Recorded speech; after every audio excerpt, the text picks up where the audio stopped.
Good afternoon, everyone. My name is Vanessa Haviland, and I am the site manager of Michigan Rehabilitation Services, Pontiac office within the Department of Labor and Economic Opportunity under the Employment and Training Division. I want to welcome you today to our presentation, Auditory Silence, Impact of Hearing Loss on Work and Exploring Workplace Accommodation. Today's presentation was developed in honor of Better Hearing Month. And this presentation will contain a lot of useful information. So take a minute and grab some paper and a pencil so you can take some notes. While you're gearing up to take notes, for those of you who don't know about our agency, we are commonly referred to as MRS. Our mission is to develop customized workforce solutions for businesses and individuals with disabilities. And our vision is that our efforts will help to create a more diverse and inclusive workforce that unites businesses and individuals with disabilities toward a common good. Before we get started, let's review some quick housekeeping tips. To avoid any unintended interruptions, we have temporarily turned off access to cameras and microphones. If you'd like to ask questions throughout the event, you can use the Q&A portion on your Zoom interface. Time is reserved at the end of the event to answer questions. Closed captioning is available by selecting the CC closed caption button and then show subtitle. If at any point during this presentation you need some technical assistance, please click on the Zoom Help Center link.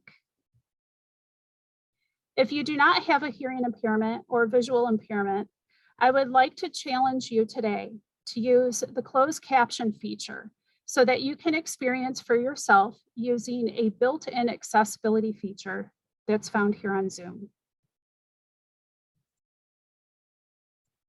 Our facilitators of the day will be me, Vanessa. I will be moderating the event. My coworker, Adriza Caesar, she will be attending to the chat room. And then we have our outstanding panel members, Annie Uraski. Annie is the director of the Michigan Department of Civil Rights Division on Deaf, Blind, and Hard of Hearing. Nasha Ely is our MRS Business Relations Consultant for the Oakland County area. Sandy Silverman is a retired MRS vocational rehab specialist and a child of a deaf adult, otherwise known as a CODA. And April Wheaton, who is our hard of hearing disability adjustment professional. So at this point, I'd like to turn this over to April, who will be defining hearing loss.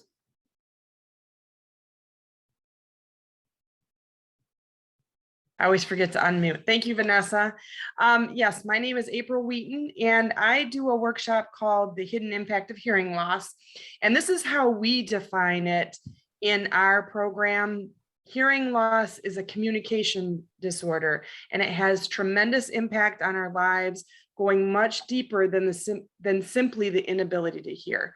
So that's why the workshop is called The Hidden Impact of Hearing Loss, because it affects work, relationships, communication, all those types of things.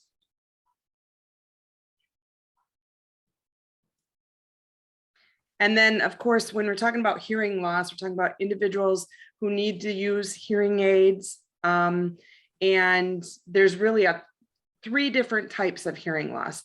There's conductive hearing loss, sensory neural hearing loss, and then there's a combined type. Most of the folks that use hearing aids will have a sensory neural hearing loss, and that can encompass a lot of different things.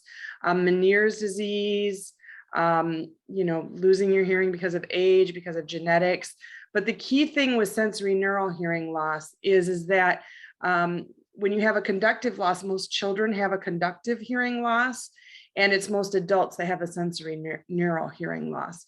Conductive hearing loss, basically the level of loudness is reduced And typically that can be remedied by, antibiotics, tubes in the ear, those types of things. A sensory neural hearing loss, not only do we have the level of loudness reduced, but the ability to understand and discriminate speech is involved. So a lot of times people who have a sensory neural hearing loss need the use of hearing aids in order to help with communication. A lot of times you will hear a person who struggles with hearing loss say, I know you said something, I just didn't understand it. So there's no way to reverse sensory neural hearing loss. It is a permanent thing. Right now, there's a lot of research going on to change that, but right now, it can't be corrected with medication or surgery. Hearing aids and rehabilitation, like consulting with your audiologist or attending a workshop like the hidden impact of hearing loss is very helpful as well. Next slide. So here is the an example of an audiogram. That's typically when you go to an audiologist and get your hearing checked. And so when we play, we're going to play various sounds on the audiogram. And that's what you usually get at the end of an appointment with an audiologist. And it represents where your hearing loss is kind of represented. And so I'll let you go ahead and play the sound. We'll play the sounds on this because it'll show you where you hear things on the audiogram. And typically when you see your audiogram, you will see it slope kind of across and then slope down. Anything under that line, you're able to hear without hearing aids. So, and you'll notice when we play the sounds, various levels of hearing. So I'll let you go ahead and we'll go ahead and play those sounds for the audiogram. Of course, along the top is pitch. Loudness is along the left. This is where we hear vowels and consonants. Water dripping. Clock ticking.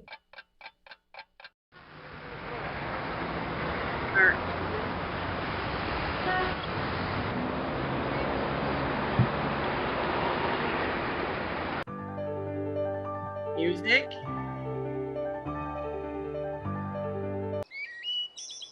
Birds chirping.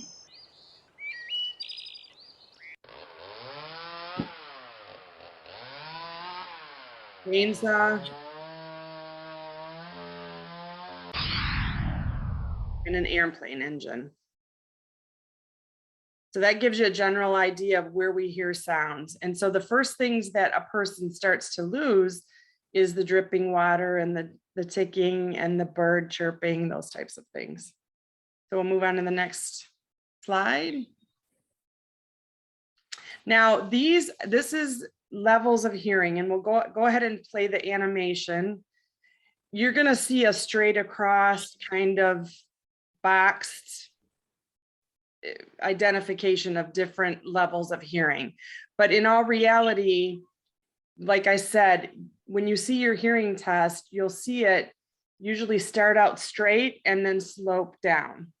So, and again, anything under that line is what you can hear without a hearing aid. Now, also on the audiogram, you'll have speech reception scores, and those are going to be your best indicators of success with a hearing aid. So that's a percentage, and it's a part of the test where an audiologist gives you words and you repeat them back.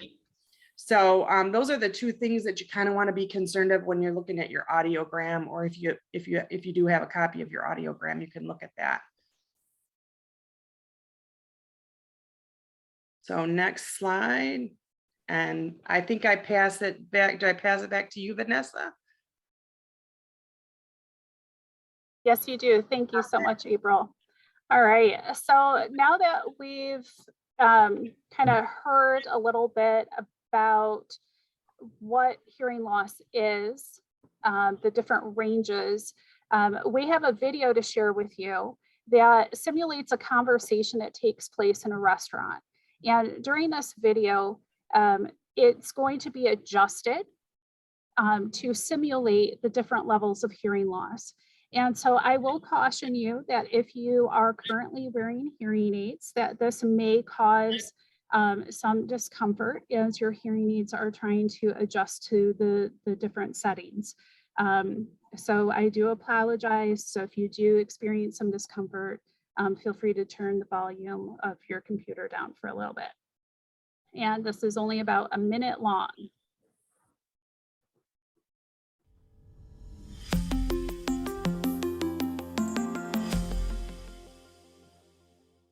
I read in the newspaper today that a new theatre is opening. Isn't it great? Sure is. What plays are they showing? I think it will be the one we saw last year. Do you remember? Yes, I do. Do you want to go and see it again? The play is so good, it'll probably be worth it. You're right. It's always interesting to see if they do it a different way. The director is relatively unknown as well. These new directors usually have a different perspective of showing things too. We should see that play. Good. Let's ask some friends. I'll find out who's interested. Okay. I guess we'll have some time to make arrangements, right? The theatre won't open for another 4 months, but I'm sure they'll start selling tickets soon. In that case, we should buy the tickets. They'll sell out fast. Right, let's find it good.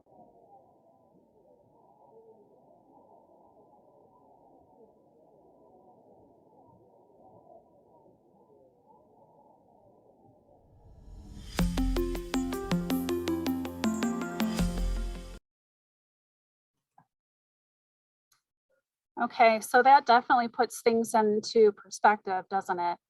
It's one thing to try to hear the faucet dripping and the clock ticking and the birds chirping as April was going through examples of different sounds that individuals might be missing on the audiogram, but to actually hear it, what it may sound like for somebody who has different levels of hearing loss, trying to communicate in a setting that we tend to take for granted every day, going out to eat, spending time with people as part of a group, or maybe even at work in the lunchroom.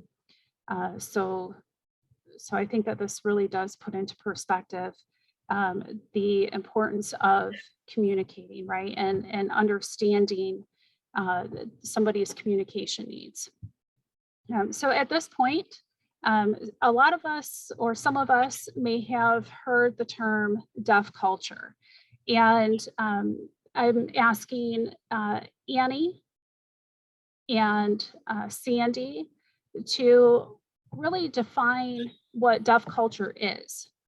Where did this come from? What does it mean? Sure, great. Hi, this is Annie speaking. Thank you, Vanessa. First, I want to just emphasize a point that in Michigan, we tend to identify as deaf, blind, hard of hearing. I'm the director of the Michigan Civil Rights, deaf, blind, and hard of hearing. About 60% of 100,000 people live here in Michigan that are labeled with some sort of hearing loss. So we're trying to, deaf culture is an important thing to know, that this is a population in the deaf community that identify as deaf, blind, and perhaps, they don't see themselves as disabled. That's more of a medical community label. But they see themselves as a group of people who cherish, they have their own values, norms, poetry, arts, and we're a small minority, but we are mighty. And it's important, to distinguish that, because, we see, as we identify as deaf person, through our values, through our sign language, we are a linguistic minority, we cherish, we value education, and that's all incorporated in our community. What's important is to consider the distinguishing between, identifying as deaf. Yeah, it's part of your cultural identity. It's part of who they are as a person. And also, I think it's important, the perspective, in their lived experience. So for me, as a deaf person, my experience in the workplace may be completely different than another person who's deaf, their experience. And it's important to recognize that within our community. There are those who really identify as a deaf person and are part of the deaf community. Thank you. Next slide, please. Sandy, did you want to mention anything? Well, what I see deaf culture really being based on is language, and that the language brings individuals together. And that's what I see as an important part of deaf culture, is the language that they use.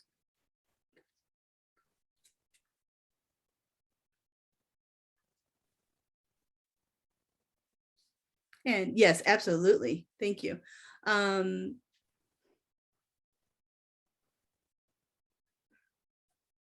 Well, thank you, ladies. Now that we have a little bit better understanding of hearing loss and of deaf culture, let's learn a little bit about how this can impact work. So in case our audience was not here for the very beginning, I would like to reintroduce our panel experts. So again, we've got Annie Uraski, Director of the Michigan Department of Civil Rights Division on Deaf, Blind, and Hard of Hearing. We have Nasha Ely, the MRS Business Relations Consultant. Sandy Silverman, who is our retired MRS Vocational Rehab Specialist and child of a deaf adult. And April Wheaton, who is our Hard of Hearing Disability Adjustment Professional. So for our first question, question 1, what are some common barriers that you have encountered in the workplace, and how did you overcome them?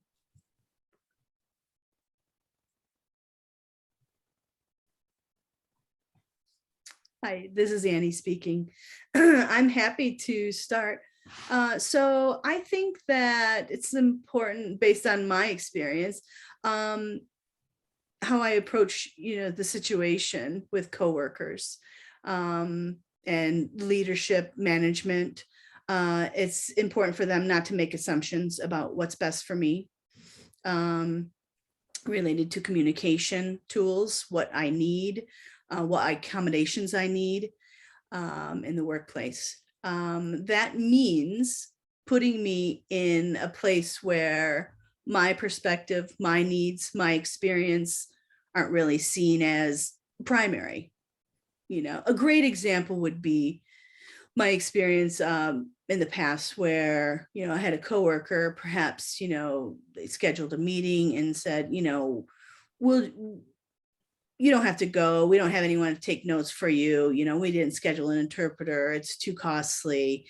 So, you can just read the notes later. You don't have to attend the meeting. So they're making assumptions about, what accommodations I need to effectively participate.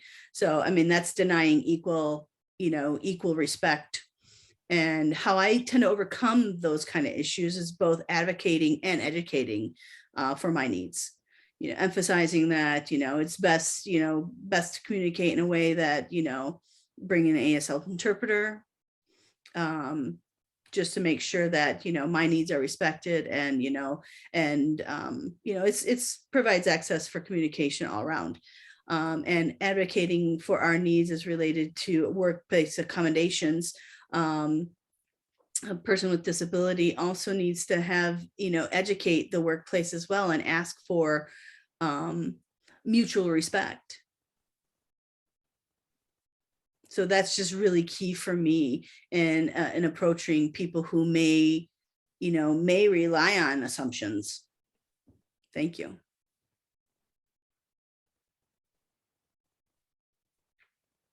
One thing that I've seen, this is Sandy. One thing that I've seen is the assumption that everyone can lip read, and lip reading will take place of everything else that in terms of communication.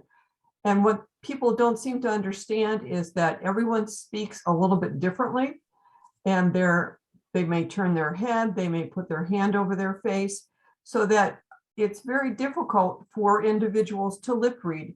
lip reading is maybe, if you're really, really good at it, maybe about 40% of what is being said. The rest is guesswork. And that assumption that everyone can lip read is not a valid one.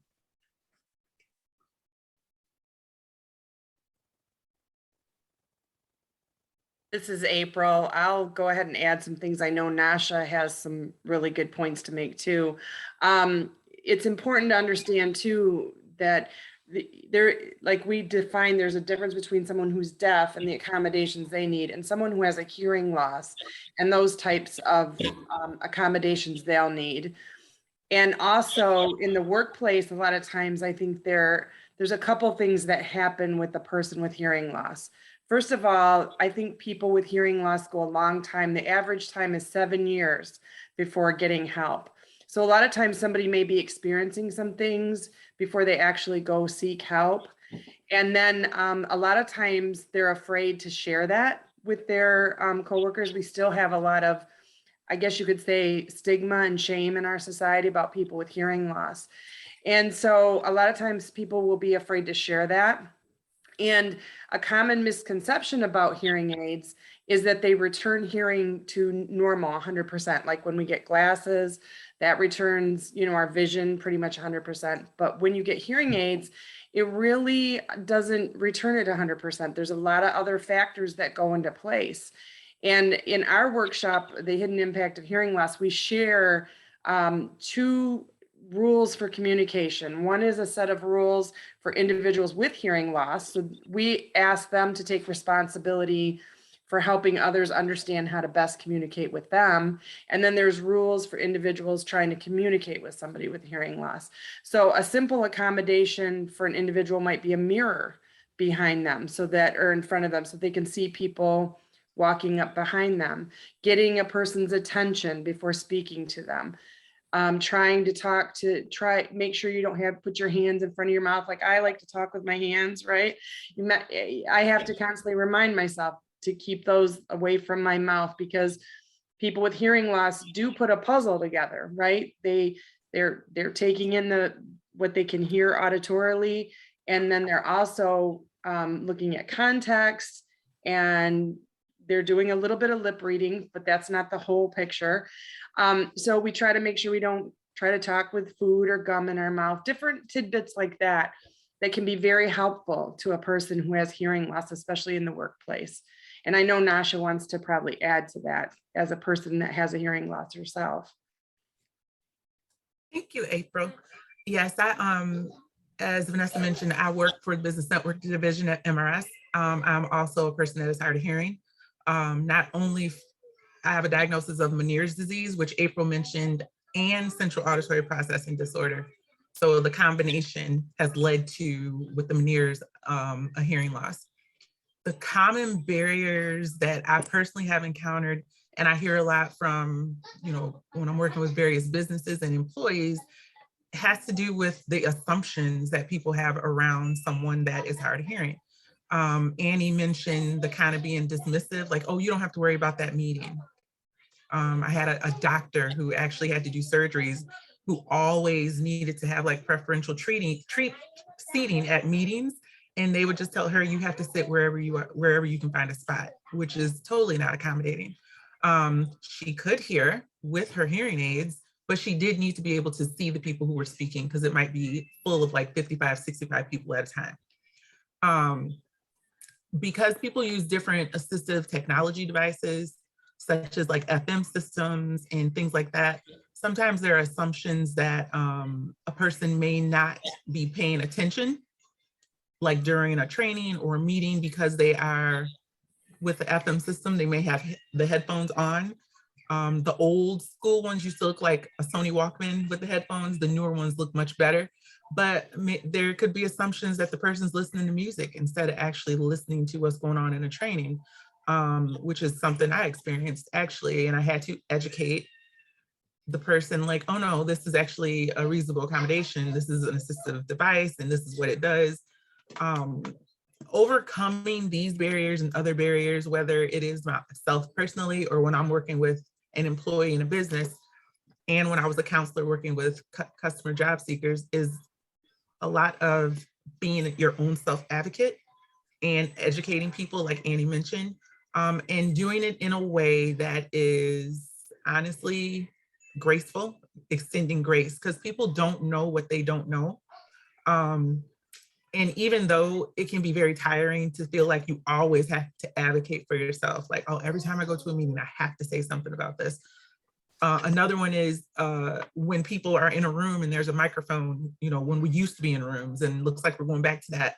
And a person would say, oh, I speak loud enough. I don't need to use that microphone. You may speak loud enough for you, but that doesn't mean that I might be able to hear you. So the amplification will help. And sometimes that has to do with more than just hearing, it's even localizing sound. So even knowing who the speaker is, so you can look in that direction, is helpful, and microphones just help with that too. So all of those little things, when it comes down to it, in my experience, a lot has to do with being able to educate and advocate for yourself in those situations, because everyone's barriers are going to be different in the workplace. They're going to be received differently. People are going to respond differently. So the more you can just kind of teach people how to communicate with you, if that is a concern you have, then the better it'll work out, I think.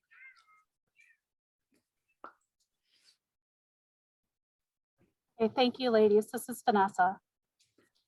All right, so just to summarize, some of the common barriers are really the incorrect accommodations being utilized, or a lack of accommodations.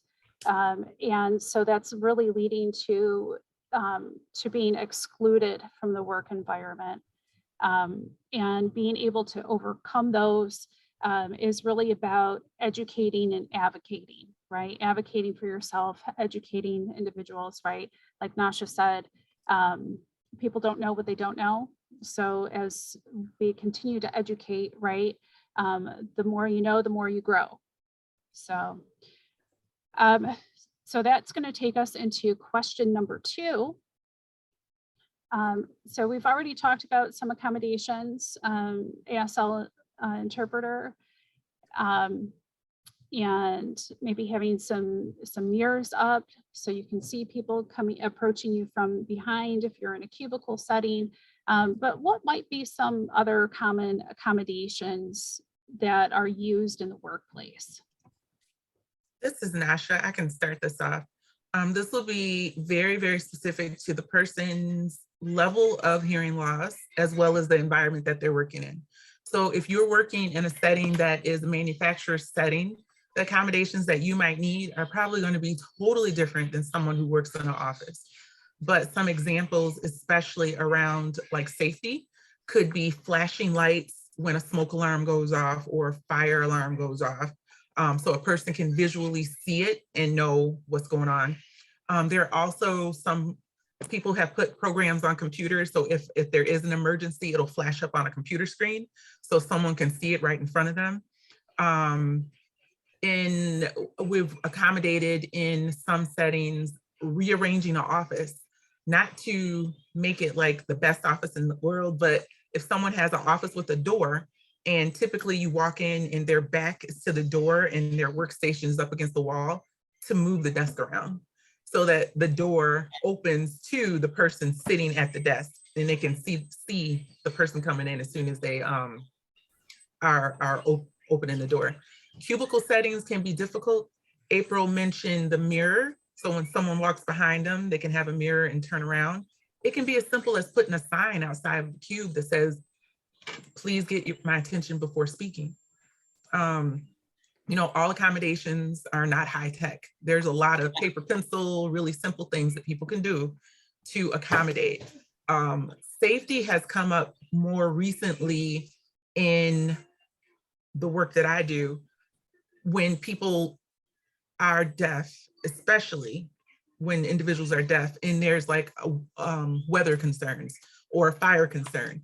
And one business I worked with, they had decided to laminate little cards, and they put it near the person's workstation. So if it was a tornado, a fire, police, especially if the person coming to tell the person we need to leave or we need to get out was not a person that could sign or knew ASL, they could just point to it and then they could leave. And then when they got to like their safe space, then they could, get that explanation done. During the pandemic, people used a lot of plexiglass or those dividers where you could still potentially interact with someone, but safely and at a safe distance, because we all know that masks and social distancing made it very difficult to communicate, but had the plexiglass up where someone could actually take their mask down and be able to interact with someone through the safety of the plexiglass. Clipboards that have a loop or a microphone at the end, or little portable microphones that look like the size of an ink pen where people can amplify sound and go straight to their hearing aids. And I know other people want to talk. So those are just a lot, but those are some to consider when you're accommodating someone in the workplace. April here. I just want to add a few more things on, if that's okay, about hearing loss. There are amplified telephones, amplified stethoscopes. There's a lot of what we call, and I can't think of the name of it right now, but basically when your hearing aid isn't enough and you need a little more amplification. And a good way, a good resource to reach out to just in general for hearing loss is either the Hearing Loss Association of America or the Hearing Loss Association of Michigan. And obviously Michigan is under the America umbrella, but they are very good organizations and they are keeping up with the technology, all the technological changes with hearing aids and accommodations. And so if someone with a hearing loss is having difficulty, that's a good agency to reach out to. They have people who are specialists in that area that might be able to help you, find something that will help you if you're struggling in one particular area, especially on your job. This is Sandy, and I would like to mention the video relay system for phones, and so that the deaf person can use a phone, but use it through video relay, which means that they call through an interpreter, and the interpreter speaks to the hearing person, and the hearing person speaks back to the video to the interpreter, and the interpreter assigns what's going on in the conversation. And that really is something that is unique, and while unique, it used to be unique, but is also free to the deaf person to use it. Yes, this is Annie speaking.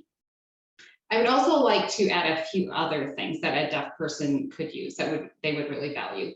And one of them would be like, if a deaf person they have an ASL interpreter there for a meeting.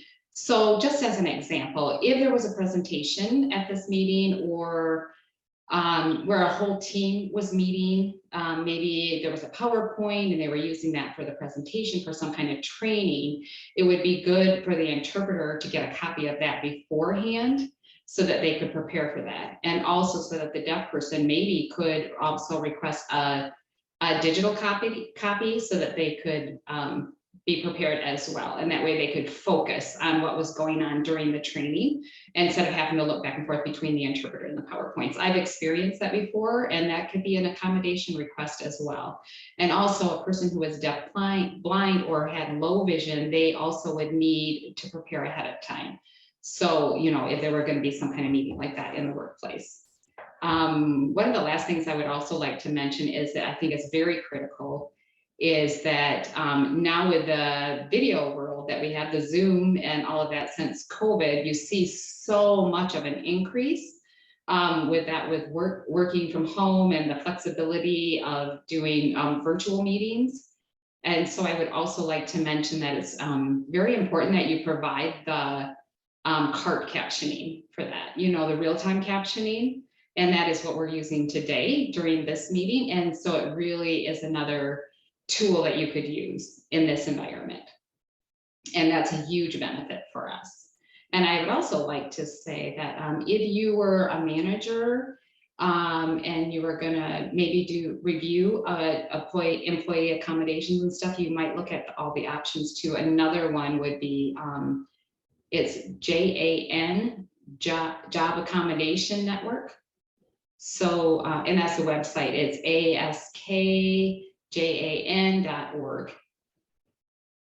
And they have a plethora of resources there that it'd be possible, different kind of accommodations that a manager could look at. So, and then you would be able to accommodate specific accommodations. April here, if I could just mention one thing, Sandy helped me remember too. While there's video relay for individuals who are deaf, and that's an awesome thing for them, for someone who has a hearing loss and wants to use maybe a telephone, you know, maybe they answer the phone, maybe they have to use the phone a lot on their job. There is a free service available for them as well. It's called CapTel. And I have a website. I'm pretty sure, I think it's captel.org. But I can get that to Vanessa for the follow-up information. But it's also free to the person to get it installed and the service. And what it does, basically what a CapTel phone does is it reads out what the person on the other side of the phone is saying in captions right on the phone. So the person can actually respond in real time. And then as an additional benefit, they can hear maybe what the person is saying, but they can get clarification in the captioning that's based on the phone as well. This is Vanessa. Thank you so much, ladies. For the next question here, because we've gotten a lot of great ideas about accommodations that are used in the workplace. We've got the askjan.org resource that Annie mentioned, which is a great place to go and learn about accommodations that can be used for any type of disability related barrier, right? So now we're going to be moving on to question number 3 here for our panelists. And this is the last question here for our panelists. What are some common myths that you would like to identify and dispel?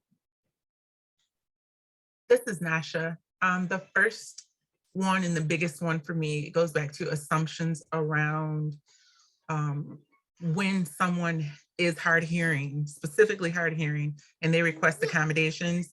And the first thing the person says is, oh, we'll have an ASL interpreter there.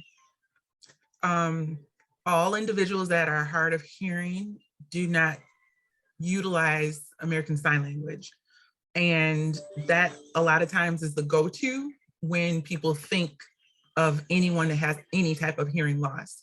So that is definitely a myth that I would like to personally dispel.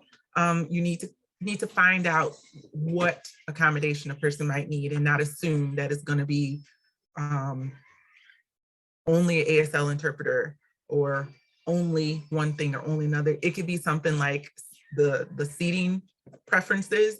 It could be use of an FM system. It could be closed captioning or CART or something like that. It could just be, when I go to places, I always ask for an FM system. A lot of people don't even know what that is. So it's not always an ASL interpreter. So just, you know, being open to the other types of accommodations that may be able to help people.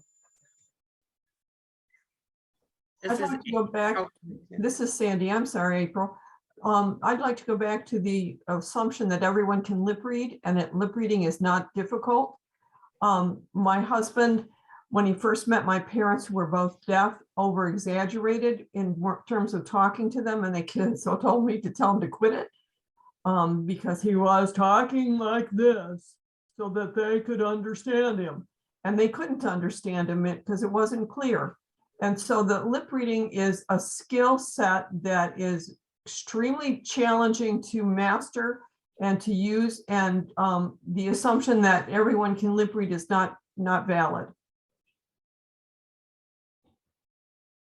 April here. I just wanted to re-mention the assumption that hearing aids bring back hearing 100%. A lot of times that's a myth about hearing aids. And also in the workplace, one of the things that we get is hearing is relative to whatever situation that person is in. So a lot of times people will criticize a person with hearing loss saying, well, they heard me fine over there and now they act like they didn't hear me here. But really it depends on the background noise, you know, if that person is under stress themselves, because what people don't realize with hearing loss is those of us with quote unquote normal hearing, our brain automatically tunes out background noise, side noise, you know, the fan running on your computer, those types of things. But for a person with hearing loss, they have to decide what to pay attention to. And especially if they have to concentrate on things, they're going to be exhausted by the end of the day. So if you've got important training, things that you need to communicate to a person with hearing loss, a lot of times they have expressed to me that it's easier for them to learn those types of things in the morning when they're fresh and not exhausted from a long day of trying to decide what to pay attention to. So I just wanted to mention that. I know Nasha had mentioned that in the past too.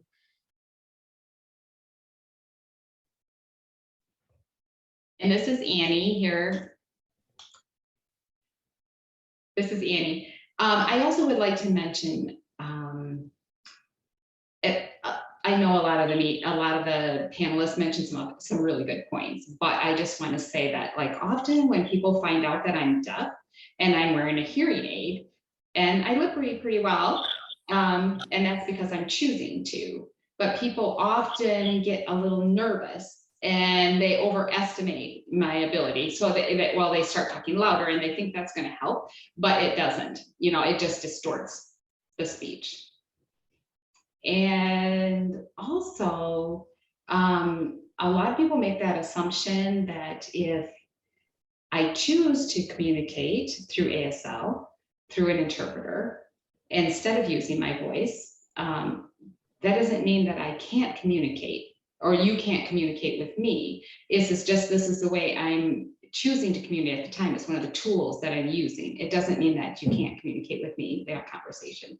So often people have not experienced working with an interpreter, and sometimes it's very awkward for them and it's hard for them to communicate with us.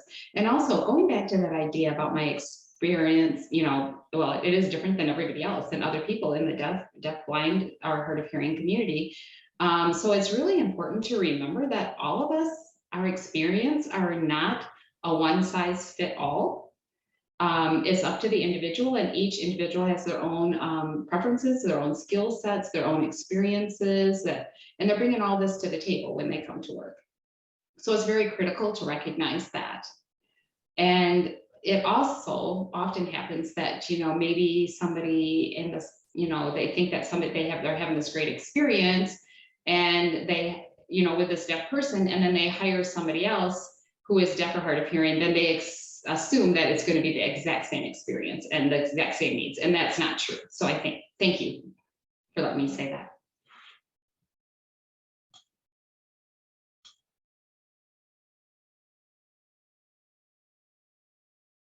All right, thank you ladies so much for sharing your experiences and perspectives to help us better understand the impact hearing loss can have in the workplace, and giving us ideas on ways to really minimize the impact. So at this point, we will be moving into our audience interactive portion, and it is called Fact or Fiction. So at this point, Nasha and I will be your facilitators. And we're going to utilize Zoom's polling feature. So when a question pops up on the screen, select your response. And just know that all responses will be anonymous. So no one except for you will know if you got it right or wrong. So we'll give you a second here. And get your clicker fingers ready. Our first question here is, being deaf and being hard of hearing are basically the same thing. True or false?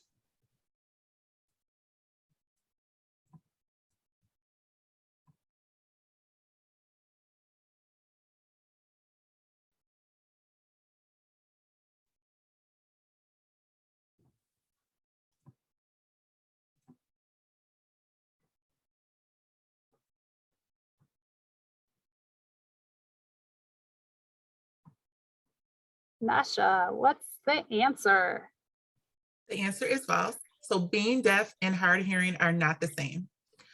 And if you look at this chart, and April kind of alluded to this earlier, although the terms are used interchangeably, often they are two totally different things. Hearing loss ranges from 20 to 80 decibels. That would constitute hearing loss, and levels exceeding 80 decibels would result in profound hearing loss or deafness. Mommy. Okay, on to our next question. All video remote interpreters are subject to the same credential requirements as in-person interpreters. True or false?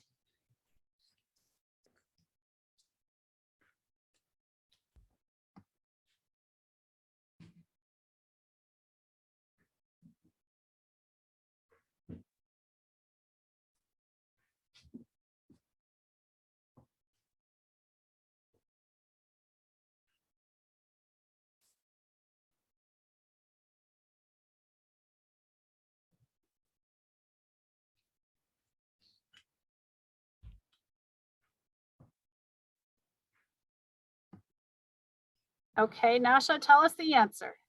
It is true. So video remote interpreters and in-person interpreters have to possess valid state-issued certification, which is granted by LARA in the Bureau of Community Health, have a valid national certification granted by the Registry of Interpreters for the Deaf, and be listed on the Michigan Online Interpreter System, possess a valid Michigan certification card, comply with standard level requirements, educational or other endorsement requirements, and ensure that effective communication is achieved.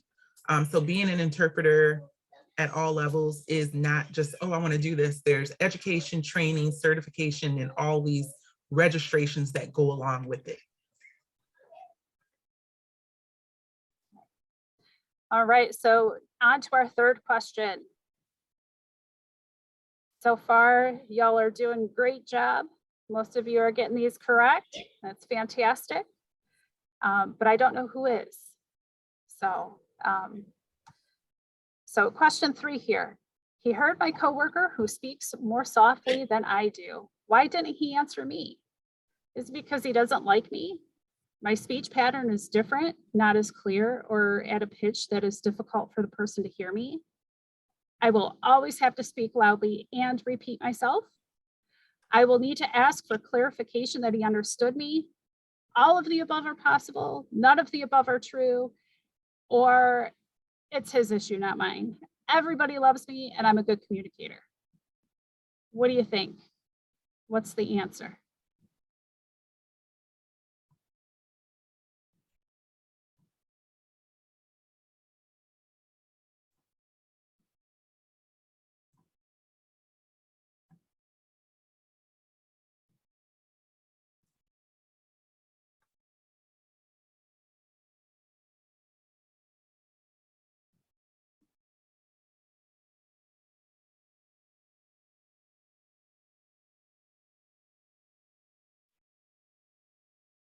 Okay, Nasha, spill the beans. All righty, so all of the above are kind of possible. Although said with humor, it is important to remember that people are people. Everyone has their own personalities, and that is outside of any disability. Not everyone is likable, not everyone is liked, but you can achieve good communication and good outcomes by just interacting with someone one-on-one. Want to ensure that understanding is communicated with both you as the speaker and the listener who may have hearing difficulties. And it needs to be like almost an interactive process. So is this a good time to talk? Is this a good space to talk in? What you have to say is very important. Maybe we can schedule something in 10 minutes to have this conversation. If you feel that the other person is having difficulty listening or understanding your spoken communication, respectfully find out what is the best way to communicate with you. It is okay to rephrase, not using the same language, same words over and over, but rephrase what you said. Sometimes that means even simplifying how you speak. And again, asking the person, what is the best way for us to engage in this interaction?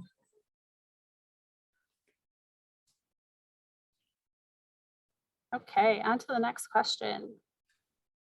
All right, so this is about CART. So how is communication access real-time translation beneficial? Let's think about this. It allows a person to actively participate in the moment. It ensures that a credentialed professional is captioning the content of the event. It can be beneficial for those that are not deaf or hard of hearing by catering to all learning styles, both auditory and visual. A transcript can be provided afterwards for future reference. All of the above. What are you going to check?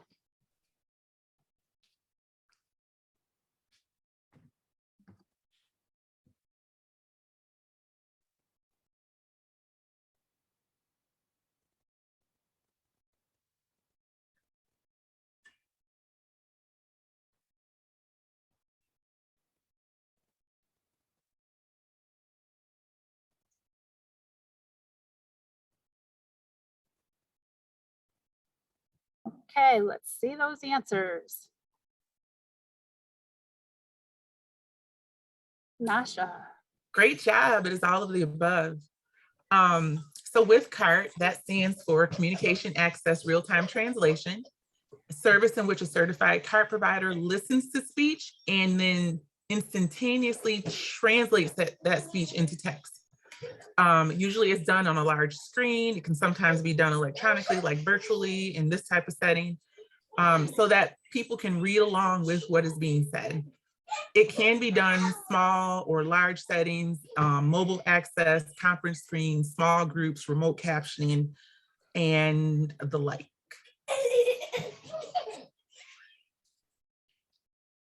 All right, so this is going to lead us into our final fact or fiction question. And if you have gotten them all right to this point, this is your last attempt to maintain your sweep, your winning streak. All right, so individuals who become hard of hearing later in life find it difficult to adopt new behaviors that compensate for hearing loss and may not use ASL or other communication methods as adeptly as others who experienced hearing loss at birth or a young age. So is that true or is it false?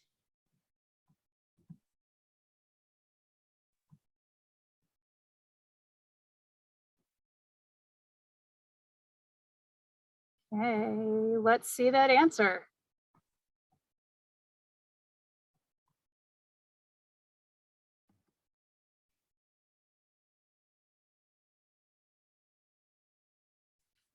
That is true.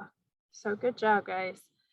So as a result of becoming hard of hearing later in life, individuals may not use ASL or other communication methods as proficiently as individuals who experienced hearing loss at birth or at a very young age, kind of equated to somebody who learned a second language, right?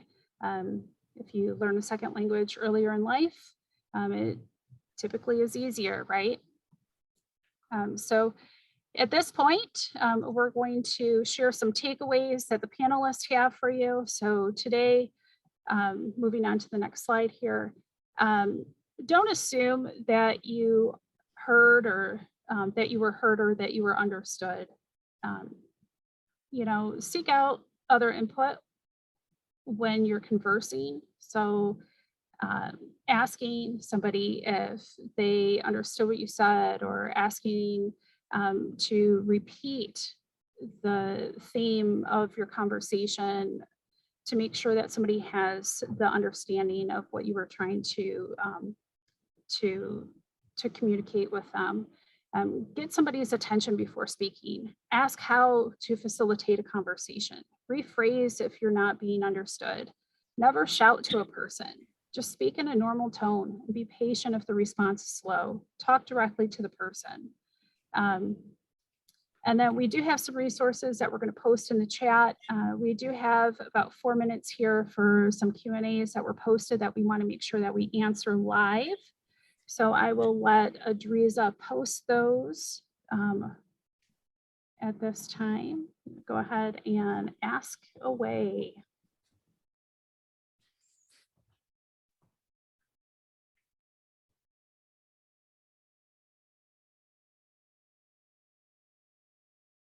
So one question, and Annie, this is for you. Do cell phones have video relay? This is Annie speaking. I'm happy to answer that. So yes, if you have a smartphone, there are several video relay systems available, providers available, and they do have apps that you can download on your smartphone or computer, iPad. Yes, I use one on my cell phone. I've used it forever. But yes, there are other things that really, account for, there's several different providers for devices and that you could install on your TV, there's a variety of options that you can use to access VRS services. Absolutely. And thank you. Okay, and our next question is, do you have any suggestions or something to ponder for teenagers going away to college? Maybe contact to reach as the individual works with some teenagers who wear hearing aids. This is Nasha. Every college has like a disability services type office where a student can request accommodations if they need to.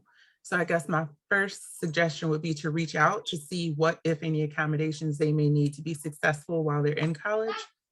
Then depending on the college that they're going to, that might be, looks like a part of that question is that they're going to be living away on campus. You may have to talk to facilities to make sure that wherever they're residing for safety purposes is accommodated so that it's accessible in their room. But I think the start would probably be with whatever the disability services office is. And then for the housing or living on campus, if there is anyone who does accommodations for those accessible dorm rooms, I don't know who that person is specifically, but to connect with them to make sure their room that they're living in, residing in, is accessible also. April here. I would also encourage them maybe to reach out to the Hearing Loss Association of Michigan. I think the disability services is definitely your first reach out, but the Hearing Loss Association of America, we do have a Michigan chapter that is very, very active. And you might want to reach out and see what they might have available as well. Because your disability services office, sometimes they need suggestions or to be made aware of things that may be available to the person.